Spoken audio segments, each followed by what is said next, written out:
Okay, so now we will be discussing cell structure and function. So basically in the first episode of the biology series, I did cells, basically plants versus animal cells, and just some characteristics of living organisms. Now we're going into more specifics about the cell structure and the function of the cell, basically, right?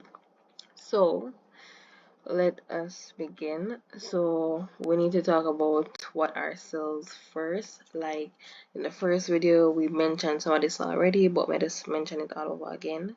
So basically, cells are the basic units of life, right? So they're the basic units of life, and or what am I saying? Okay, organelles are the components that make up cells, basically, right? So I was going to mention the cell tenants again, right? So there are three tenets of the cell theory that basically states that all cells are made up of living things, all cells are made from pre-existing cells, and cells are the basic unit of life. So basically this is where this definition comes from, where it says that cells are the basic units of life. So everyone is made up of cells, me, you, the little girl, everybody is made up of cells. So within our cells, we have some structures called organelles. So organelles are the components that are basically in our cells. So like our nucleus, our mitochondria, chloroplast, just any structure within the cell, vacuoles, all of those things are considered as cell organelles basically. And basically cells were discovered by a scientist named Robert Hooke, right? So basically it's a lot that goes into cells overall, as you can see. So you need to remember that cells are the basic units of life.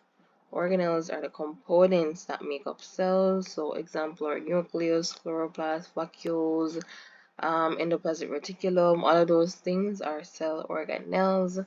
And then cells were discovered by a scientist named Robert Hooke. It's just a fact, just to know it basically, right? So let's talk about the functions of the cell. So cells have a lot of functions. They have a lot of functions, like they're the basic units of life overall, literally. So imagine something making up me, you, and everything, and cells are literally so small. They are like really, really, really, really, really, really, really small. And in just one person's body, there are probably billions of cells. At this moment, we don't remember the exact amount of cells that's in the human body, like the approximate, we don't remember it right now, but we have a lot of cells in our bodies. So they have a lot of functions, right?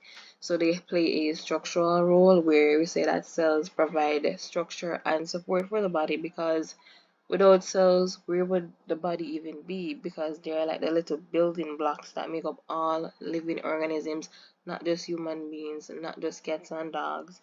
Literally, the fish we swim in the water, literally, the algae, literally anything that carries out the seven characteristics of life, as long as it grows, as long as it can reproduce, as long as it can respond to stimuli, it has like irritability, as long as it can carry out some form of movement, some form of feeding slash nutrition, some kind of excretion, and some kind of respiration, then it has cells, because that is when we would consider to be living, right? So that cells basically also facilitate growth through mitosis. And we know that mitosis basically division of cells to produce two daughter cells in the end, and then you have energy production. Cells convert nutrients from food into energy, and we know which organelle is responsible for energy production. That would be our mitochondria. That plays an absolute big, like a really, really, really, really, really, really big role in energy production within our cells, right? So the mitochondria are the powerhouse. I think that was the first like definition I learned about mitochondria, that it was the powerhouse basically. So then it plays a role in transport. So cells import nutrients and exports waste products. So So basically these functions right here, each organelle literally plays a role in each of these functions, right? So it's the organelles within the cells that allow all of these things to basically take place essentially, right? Because literally as I'm going through the list, the name of the organelle is coming directly to my mind. So each organelle is responsible for something here. So we said that metabolism, cells perform chemical reactions that keep the organism alive. Reproduction, cells help with reproduction through mitosis and meiosis. And mitosis and meiosis are they're basically the two ways by which reproduction happens. We know mitosis happens in somatic cells, meaning body cells, and we know that we produce two daughter cells in the end, and meiosis is basically includes the fusion of gametes. So this is like the sexual aspect of reproduction, right? So mitosis is more, I would say, kind of asexual, right? Because it's body cells. So there is no fusion of gametes or anything of that sort. But in our meiosis, we have to have some fusion of gametes. We're going to need a male and a female in order for some sexual reproduction to take place in meiosis. And we know that we get haploid daughters in the end. So 4 haploid daughter cells, right? So now communication. So cells communicate with each other and the environment through receptors, right? So detoxification. Some organelles like the smooth endoplasmic reticulum detoxify the cell, meaning that they get rid of toxins. So let us get into more detail regarding each cell organelle. Alright, so that was just like a little summary. Let's get into more details. So before we get into that, we have to know that there are two main broad categories that all cells fall into basically. So it's either the cell is a eukaryotic cell or the cell is a prokaryotic cell. So for our eukaryotes, they have nucleuses, right? So once you hear eukaryotes or eukaryotic, it means true nucleus. So it means that these cells have nucleus, right? And prokaryotes, they don't have nucleuses, right? So that would be like our bacteria. And there's another term here, archaea, which you don't really have to know about archaea at this level, but it's there. It falls under that category of prokaryotic cells. So we, as human beings, we are made up of eukaryotic cells, so basically true nucleus, right? So eukaryotic cells are basically in organisms, right? Are organisms that have membrane bound nucleus. We have membrane bound organelles within our body. So we have our nucleus, we have a mitochondria, we have well, not we, but the plants have chloroplast, we have our vacuoles. So all of these membrane bound organelles, we have them because we have eukaryotic cells. In the case of bacteria, in the case of prokaryotic cells, those cells do not have a nucleus. They do not have membrane bound organelles. They don't have it. They don't have it. So those don't have membrane bound organelles. They don't even have a true nucleus. They don't. They really don't, right? They're a lot more simpler in structure if you want to say that. But yes, they don't have any membrane bound organelles. They don't have a true nucleus. And basically our prokaryotes have both a plasmid and a nucleoid, right? So the nucleoid has most of its genetic information. So instead of having a nucleus, it has a nucleoid. And then we also have the circular DNA molecule, which is floating freely in the cytoplasm, which is called a plasmid basically. So that's our prokaryotes. Okay, so let's do a quick comparison of both of them. So by definition, eukaryotic cells, so it would be any cell that contains a clearly defined nucleus and has membrane bound organelles basically. And our prokaryotic cells, they do not have a true nucleus and they do not have membrane bound organelles. So example of our eukaryotic cells are like our animals, plants, fungi, and protist cells. An example of prokaryotic cells would be like our bacteria and our archaea, right? So now nucleus is very much present in our eukaryotic cells, and then in our prokaryotic cells, the nucleus is very much absent. So cell size, if we're comparing the cell size, so our eukaryotic cells are a lot more larger than our prokaryotic cells, right? So they are between 10 to 100 micrometers, while our prokaryotic cells are a lot smaller, which means that they could be less than, they can be, let's say, a max of maybe 5 micrometers. They're really small. So, yeah. Anyway, so DNA replication highly regulated with selective origins and sequences for eukaryotic cells, and in our prokaryotic cells replicates entire genome at once. I always pronounce this word really wrongly. But then you have organism type, the eukaryotic cells, they're usually very much multicellular, right? So not all eukaryotic cells are multicellular, but most of them are. For our prokaryotic cells, they are strictly unicellular, like completely strictly unicellular, right? So eukaryotic cells have more than one chromosomes, they have large ribosomes, they have a slower growth rate, the organelles are very much present, ability to restore hereditary information. So they have a true nucleus, right? And they have a cell wall which is present in our plants and fungi.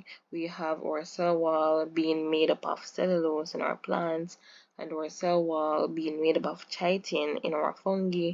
And we very much have a plasma membrane, and plasma membrane is the same thing as a cell membrane. It's just another term for membrane, basically. The cell membrane, plasma membrane, it all means the same thing.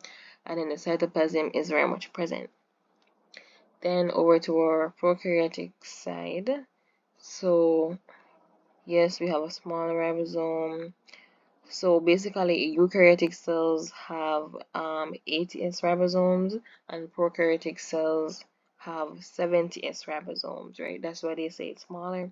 Growth rate faster, organelles are absent, so the prokaryotes do not have membrane-bound organelles, and it says all prokaryotes have this ability to store hereditary information, right? So they don't have a nucleus, but they do have a nucleoid, and they also have a plasmid present, right? And the plasmid is like some free floating DNA in their cytoplasm, right? So the cell wall is a bit more complex. So in our prokaryotic cells, specifically our bacteria, the cell wall is made up of peptidoglycan.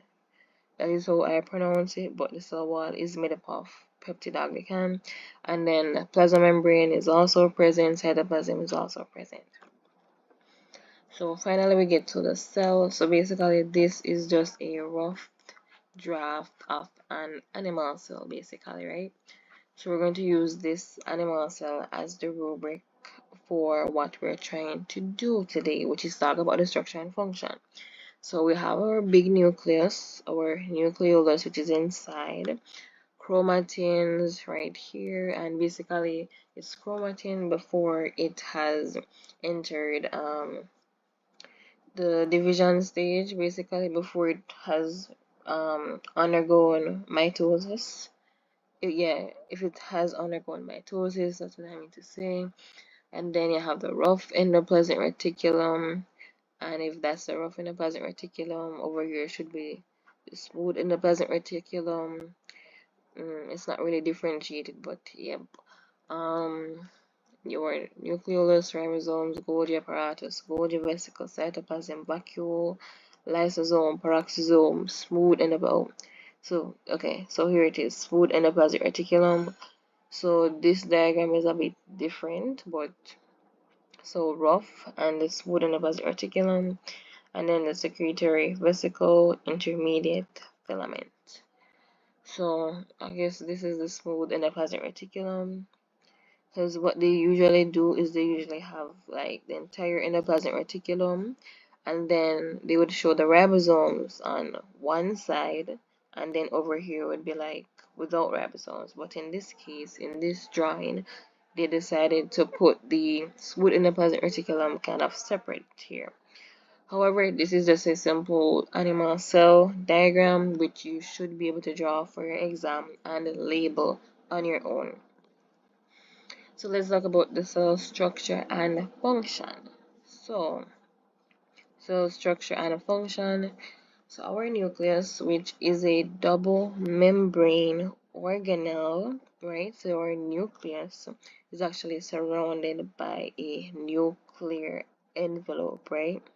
And the function of our nucleus is to basically control the cell activities, right? So if they ask for the structure, you would tell them that it's a double membrane organelle surrounded by a nuclear envelope, right? So that is why it's double membrane, right? Because it's not just one membrane around it. It's surrounded by a nuclear envelope, and on this envelope there are some pores, and that's basically how the exchange of information between the cell and the nucleus takes place. Then we have our mitochondria, and as I said before, the first definition I ever learned about our mitochondria is that it was a powerhouse of the cell. Now let's do some differentiation between mitochondria and mitochondrion. So mitochondria is actually very much plural, right? So it means more than one, right? Which in our cells we do have more than one mitochondria. It's not like the nucleus where it's just one in the cell. In the case of the mitochondria, we have a lot of mitochondria all over the cell. So whenever you do talk or write about mitochondria, bear in mind that mitochondria is plural and mitochondrion is singular. So when you're talking about a single mitochondrion, you would say mitochondrion. If it's plural and you're talking about a lot of them, then you would say mitochondria. So the reason why it's called the powerhouse of the cell is because it produces ATP, and ATP is absolutely necessary for the cell to function. Without ATP, without energy, the cell has nothing going on. How would the cell carry out its cellular activities if there's no energy, right?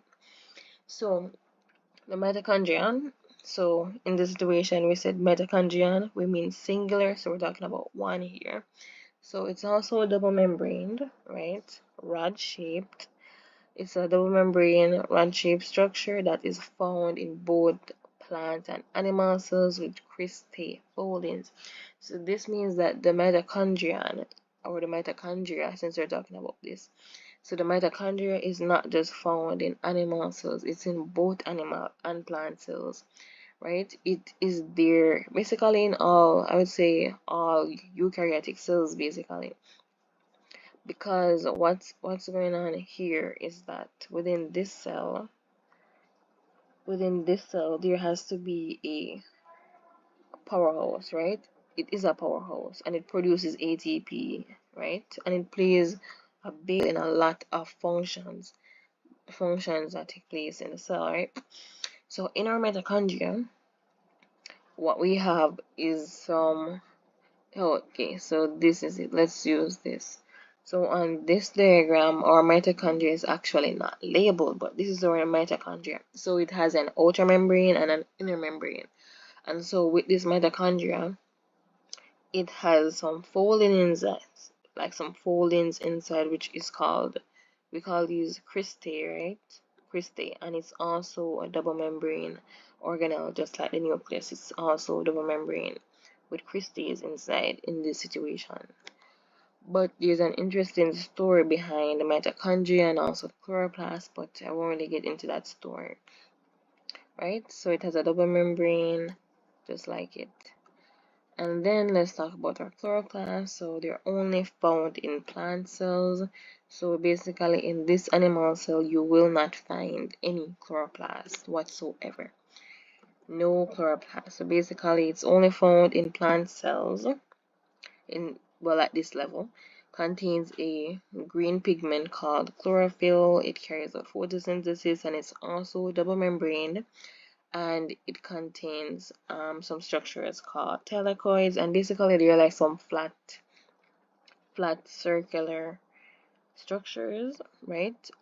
And when they are stacked, they form a granum, and basically the space within the chloroplast would be our stroma, which it would be like the space slash cytoplasm of the chloroplast basically. So in this diagram we will not find a chloroplast, but there's an interesting story behind, well, it's a theory behind the mitochondria and the chloroplast, and basically it's the endosymbiont, or am I pronouncing it properly? Endosymbiotic theory. And basically it's saying that the reason why the chloroplast and the mitochondria, the reason why they have double membranes, and it's almost like they have, how could I explain it? They have some characteristics which makes some scientists believe that they were once original like cells outside of a eukaryotic cells, if that makes sense. So the theory is that they were actually like swallowed. They were actually a type of bacteria, and we know that bacteria is like unicellular. So the theory is that the mitochondria and the chloroplasts were once unicellular cells that were free living independently, and they got swallowed up by a cyanobacteria. So basically a bigger bacteria, and then that bacteria is what evolved to become a eukaryotic cell. That's a theory basically. Okay, so basically that's the theory behind the chloroplast and the mitochondria, that they were basically once bacteria. But anyways, let's continue. So ribosomes, we have 80S ribosomes in our eukaryotic cells, and we have 70S ribosomes in our prokaryotic cells. Now, we already mentioned this before earlier, but it does make sense that we have the larger ribosomes in eukaryotes, because after all, eukaryotes are basically a lot larger than prokaryotes. Basically, prokaryotes are so small, bacteria is so small, and if we should compare the size of a chloroplast or the size of the mitochondria, that would be the size of a prokaryote, basically the size of a bacteria. So if you look upon it like that, the eukaryotic cell, a eukaryote or animal cell, if we use it as an example, it's basically 10 times bigger than a prokaryotic cell. So that is why the ribosomes are bigger in our eukaryotes. So 8 is ribosomes in our eukaryotes, 7 is ribosomes in our prokaryotes, and it makes sense. So basically the primary function is protein synthesis. So the ribosome now, the structure of the ribosome is actually made up of two subunits. You have a large one and you have a small one. Now, how I would describe the structure is that basically you have a, like, make a fist with like your thumb sticking out on one side, and then just fold up the other hand and kind of like put it on top, but just hide the other thumb. But basically that's how the ribosome structure kind of looks. So one of them large and one of them small, so the two subunits come together to make the ribosome. And as we said, 8 is ribosomes in our eukaryotes and 7 is ribosomes in our prokaryotes. Now the endoplasmic reticulum, you have two main types of ER within our cells. We have the smooth endoplasmic reticulum, and basically the smooth endoplasmic reticulum produces lipids and steroids. Then the rough endoplasmic reticulum is responsible for protein synthesis. Now, the reason why this makes sense, so if we go back to the diagram, actually, let's go back to the diagram. As you can see, the rough ER literally has ribosomes on it. You can see the little jukis up them. Those are ribosomes. Compare it to the smooth endoplasmic reticulum that don't have any of those stuff. So you have the ribosomes which are on the end of the rough endoplasmic reticulum. You have ribosomes that are free floating. See them here? Them literally label it free floating ribosomes. So basically protein synthesis, and the structure of the endoplasmic reticulum is basically flattened sac-like sheets called cisternae. So in our ER we have cisternae, in our Golgi we have cisternae, in our mitochondria we have cristae basically. So that's the difference between the foldings. Okay, now to some other organelles. So basically our lysosomes. As you can see, the lysosome is really small. It's literally like a little circle. So basically, the main function of our lysosome is to break down waste materials within the cell. That's the main function of lysosomes. So basically, they have hydrolytic enzymes, and these hydrolytic enzymes are responsible for breaking down these waste substances. So lysosomes play a big role in clearing out the cell, clearing out the waste. It helps to break them down, right? And also the lysosome, so it's actually formed from the Golgi apparatus slash the Golgi body. So that's where the lysosome is formed from. So it literally would get packaged or pushed out by the Golgi apparatus, which we won't talk about the Golgi. But that's what it does. It has hydrolytic enzymes that break down cellular waste and debris by engulfing it basically. Or cytoplasm is basically the site of the cell's metabolic activities. It's like that jelly-like, fluid-like substance that literally surround everything. All of the membrane-bound organelles literally sit in the cytoplasm. Peroxisome, these structures basically get rid of toxins within the cell. That's the main thing about our peroxisomes. They are spherical or ovoid shaped with a single membrane core containing many enzymes. Basically, but the main function of our peroxisome is to get rid of toxins within the cell. And of course, our cell membrane is outer covering, controls what moves into and out of the cell basically. Now let's talk about the Golgi. So earlier I said, okay, the Golgi package the lysosomes and basically send them out, right? So the Golgi apparatus, as I said before, it has cisternae. So basically, these stacked, flattened, fluid-like sacs called cisternae, Golgi apparatus has it, and the endoplasmic reticulum has it as well. And the Golgi is the packaging center of the cell. So everything go to it, it package it, and then it distribute it where it needs to go afterwards, or vacuole. Now, in our animal cells, the vacuoles are really small compared to like a plant cell. Within a plant cell, you would see like a really big vacuole. Like the vacuole that take up like, I'm just saying, 3/4 of the cell in a plant cell, right? And we know why plants need such a big vacuole, right? Because they are involved in making their own food. They carry out photosynthesis. They have a lot more waste materials. They need a lot more water. So basically, the vacuole stores food and also removes waste. And we understand why a plant cell would have like such a big, a big vacuole versus an animal cell that has such a small vacuole just scattered all over the place, right? So it's not here, but let me just mention the cell wall. So basically in our plant cells, they have cell walls made up of cellulose, and basically it's that rigid structure that surrounds the cell, protects the cell. It's literally over the cell membrane. So our plant cells have cell walls, or animal cells don't. Now that means that animal cells can't burst. Like if you look at like some diagrams where, let's just say something happened, or the cell becomes turgid or something, right? And let's just say the cell bursts. That's an animal cell. Plant cells won't burst because of that cell wall, right? And the cell wall is what gives plant cells their fixed shape. So they're not like, circle or irregular like animal cell. They have a fixed shape basically.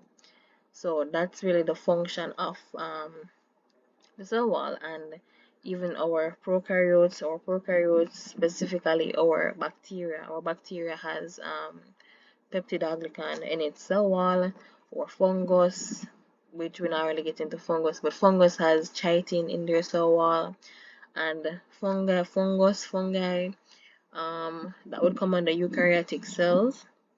The bacteria comes under prokaryotic cells.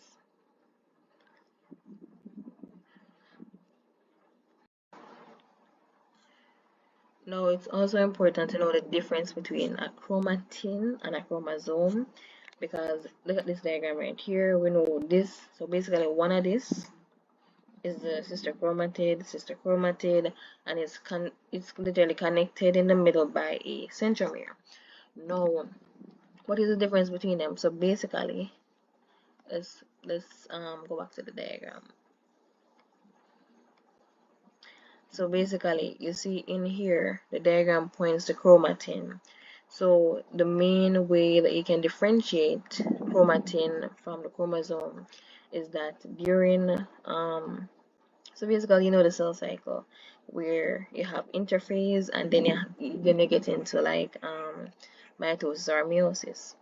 But in this situation, so for example, the cell spends most of its time in interphase, right? So during that phase, this cell is not dividing, it's just there, it's just resting, it's just preparing for cell division, right? Now during that time, the chromosomes, keyword, this is to be carefully, okay, let me be careful with the wording. Basically, the chromosomes are not condensed, let me just say that, and that is why those chromosomes that are not condensed, those are the chromatins. That's before cell division, before mitosis start take place and all of that stuff. Because we know that once it enters into, if let's use mitosis, once it gets into prophase is the stage where the chromosomes become condensed. So before that, they were just chromatin, right? They were just chromatin before cell division. They're basically like a lower class of, DNA or whatever, right? During mitosis or cell division, however you want to term it, they become condensed in prophase, and when they become condensed in prophase and we can see them, that is when they become chromosomes. So basically, the DNA packaged by special proteins called histones to form chromatin.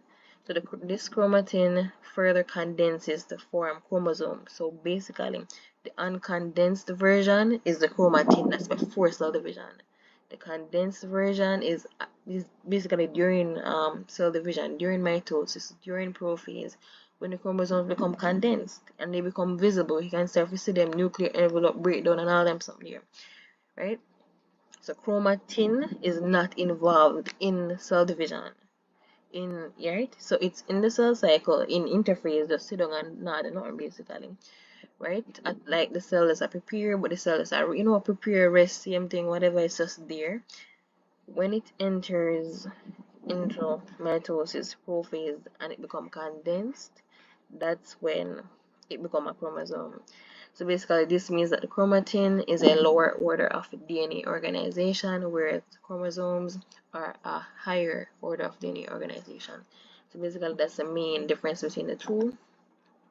And this is just like a summary diagram of the animal cell versus the plant cell again, which you can look on some more. And as you can see, the big vacuole versus let's see, this diagram that you've not showed the vacuole of an animal cell, but we know it's there, but them just small. But the point is that the plant cell has a really big one. You can see the cell wall, you see the cell membrane or chloroplast or nucleus or nucleolus inside. Alright, or mitochondria, all of that stuff. Right? So basically, I think that's the end of it. Oh yeah. So that's it. So the animal versus the plant cell, chromatin versus chromosomes, Golgi, vacuole, lysosome, cytoplasm, peroxisome, cell membrane, chloroplast, ribosomes, endoplasmic reticulum, nucleus, mitochondria. Diagram again. So basically, I think that's the end of it. That's the end of the cell structure and function, basically.